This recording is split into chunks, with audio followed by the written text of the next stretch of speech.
Viral হলে যেই কপাল খুলে গেল তা কিন্তু না। অনেক সময় ভাইরাল অভিশাপের কারণও হতে পারে। পাশে একজন লোককে দেখতে পাচ্ছেন, নাম মিজান। তার একটি হোটেল আছে, বর্তমানে সোশ্যাল মিডিয়াতে সে প্রচুর ভাইরাল তার হোটেল নিয়ে। এখন বলতে পারেন তার হোটেলে এমন কী আছে ভাইরাল হওয়ার মতো? ভাই, তার হোটেলে এমন কিছু নাই দেখার মতো বা ভাইরাল হওয়ার মতো, কিন্তু তিনি যেইভাবে তার হোটেলটা পরিচালনা করেন সেখানে কিছু টুইস্ট আছে, সেখানে এমন কিছু বিষয় আছে যেটা ভাইরাল হওয়ার মতো, যেটা চাইলে আমি আপনি করতে পারি না। মনে করুন আপনি একটি ব্যবসা দিয়েছেন, সেই ব্যবসা মানুষের উপর আত্মবিশ্বাস রেখে, মানে অন্ধবিশ্বাসের মতো আপনি চোখ বন্ধ করে আপনি হাঁটতেছেন। এখন কোন দিকে যাচ্ছেন আপনি নিজেই জানেন না।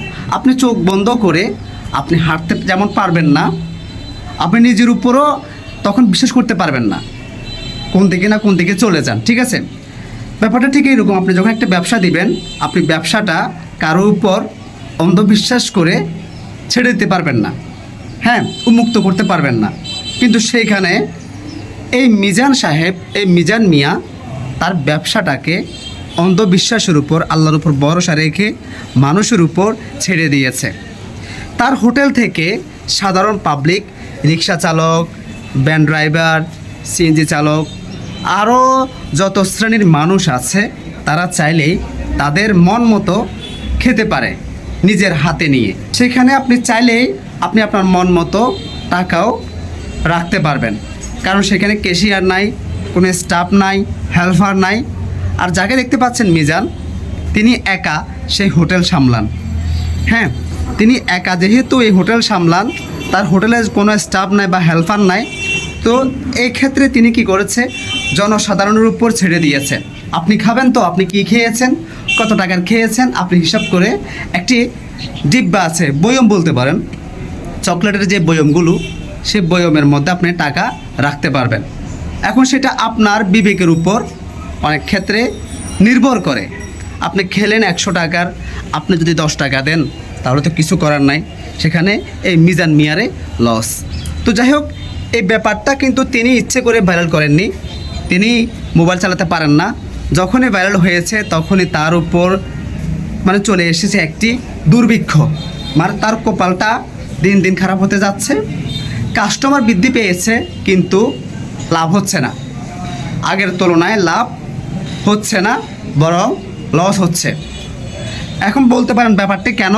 ওই যে কিছু মানুষরূপী আছে না, হ্যাঁ, দেখতে মানুষ কিন্তু তার সে প্রকৃত মানুষ নয়, তার বিবেকের অভাব আছে। অনেক বড় লোক আছে, সে চাইলেই এরকম মানে কয়েকশোটা হোটেল খুলে গরিব অসহায়কে খাওয়াতে পারে ফ্রিতে, কিন্তু তা না। তারা উল্টো সে বড়লোক মানুষগুলো গরিবের উপর কীভাবে ঝাঁপিয়ে পড়তে পারে, গরিবের হক কীভাবে খেয়ে ফেলতে পারে লুটে ফুটে, সেখানে তারা ব্যস্ত নিয়ে থাকে। মানে সেই এটা নিয়ে তারা ব্যস্ত থাকে। ঠিক আছে, আমি আপনাদের বোঝাতে পারছি। তো ভাইরাল হওয়ার পর কিছু লোক অভিযোগ করেছে প্রশাসনের কাছে গিয়ে, যেন এই মিজান মিয়ার হোটেলটাকে এখান থেকে তুলে দেওয়া হয়, ভেঙে ফেলা হয়। ব্যাপারটি বুঝতে পারছেন? এখন হুট করে একদিন এই মিজান মিয়ার হোটেলে কয়েকটি ছেলে খেতে গিয়েছিল, খেতে গিয়ে দেখে যে তার ব্যাপারটা অন্যরকম। তো তার কাছ থেকে অনুমতি নিল যে, ভাই আপনার এই বিষয়টা কি আমরা ভিডিও করতে পারি? তিনি অনুমতি দিয়েছেন সরল মনে। অনুমতি দেওয়ার পরে তিনি যখন ওই ছেলেগুলো যখন ভিডিও করে সোশ্যাল মিডিয়ায় দিয়েছে, তাৎক্ষণিক ভাইরাল হয়ে যায় এবং সাংবাদিক ঘন্টার পর ঘন্টা, মিনিটের পর মিনিট সেখানে ইউটিউবার বলেন, সাংবাদিক বলেন, কন্টেন্ট ক্রিয়েটর বলেন, মানে সেখানে গিয়ে বীর্য মতো শুরু করলো। একটা সময় সে প্রচুর ভাইরাল হয়, কাস্টমার বৃদ্ধি পায়, কিন্তু তার উন্নীত হওয়ার কথা যেখানে, সেখানে মানুষ তার লস হচ্ছে, তার ক্ষতি হয়ে যাচ্ছে। এখন তিনি হাও মাও করে কাঁদছে। অনেকেই মানে তার জিনিসপত্র চুরি করে নিয়ে যাচ্ছে, অনেকে বেশি নিয়ে যাচ্ছে, হাত মানে খাবারের মধ্যে সরাসরি হাত দিয়ে দিচ্ছে, হাত দিয়ে মানে খাবার ফাঁদের থেকে নিচ্ছে। মানে মানুষের রুচি দেখেন কতটা জঘন্য, মানুষের চরিত্র দেখেন কতটা জঘন্য। হ্যাঁ, তিনি আপনাদের উপর এভাবে উন্মুক্ত করে দিয়েছে তার হোটেলটা। এই নয় যে আপনি আপনার মন মতো আপনি মানে খেতে পারেন বা না পারেন, আপনি নিয়ে নিলেন, হাত ঢুকিয়ে দিলেন, টাকা কম দিলেন, এই ব্যাপারটা কেমন? খুব খারাপ না? তো এই মিজান মিয়া তো মনে করেন যে মানুষকে সহযোগিতা করছে, অনেক ক্ষেত্রে দেখা যায় আমরা ঢাকা চট্টগ্রাম গেলে অনেক সময় টাকা পয়সা থাকে না, টাকা কম থাকে, তাদের জন্য কিন্তু এই হোটেলটি খুবই গুরুত্বপূর্ণ। সেখানে আমরা কোথায় মিজান মিয়াকে হেল্প করব, তাকে একটি হোটেল ধরিয়ে দেব, তাকে ইনকামের একটি রাস্তা দেখিয়ে দিব, যাতে করে তিনি আরও মানুষকে সেবা দিতে পারেন, সাধারণ মানুষকে ফ্রিতে খাওয়াতে পারেন। আর সেখানে আমরা কি করতেছি, প্রশাসনের কাছে গিয়ে আমরা অভিযোগ দিচ্ছি যেন তার দোকানটা এখান থেকে সরিয়ে দেওয়া হয়। ব্যাপারটা বুঝতে পারছেন? এখন তিনি আপনাদের কাছে একটি আবেদন জানিয়েছেন, অনুরোধ জানিয়েছেন, তিনি ভাইরাল হতে চান না, তিনি আগের মতো থাকতে চান, কারণ তিনি মোবাইল ব্যবহার করতে জানেন না, তিনি ভিডিও করতে জানেন না। তিনি শুধু আপনাদের কাছে একটা জিনিস চান, সেটি হচ্ছে দয়া এবং আপনাদের ভালোবাসা। তিনি আগের মতো থাকতে চান, তিনি ভাইরাল হতে চান না।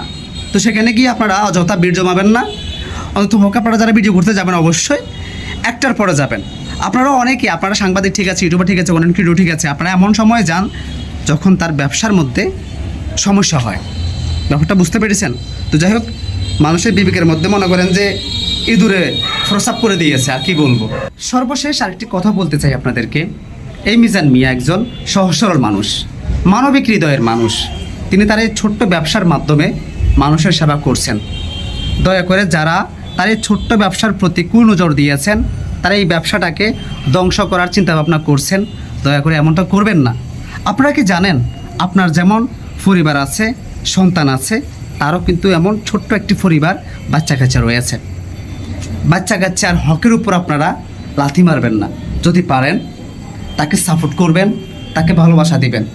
তিনি আপনাদের কাছে আর্থিক কোনো সহযোগিতা চাচ্ছে না। আপনারা যদি একটু দয়া করেন, তিনি তার এই ব্যবসা প্রতিষ্ঠানের মাধ্যমে তার পরিবারটাকে চালাতে পারবে। কেউ তার ক্ষতি করবেন না, ক্ষতি করার চেষ্টা করবেন না, পারলে সহযোগিতা করবেন সাপোর্টের মাধ্যমে। ধন্যবাদ সবাইকে।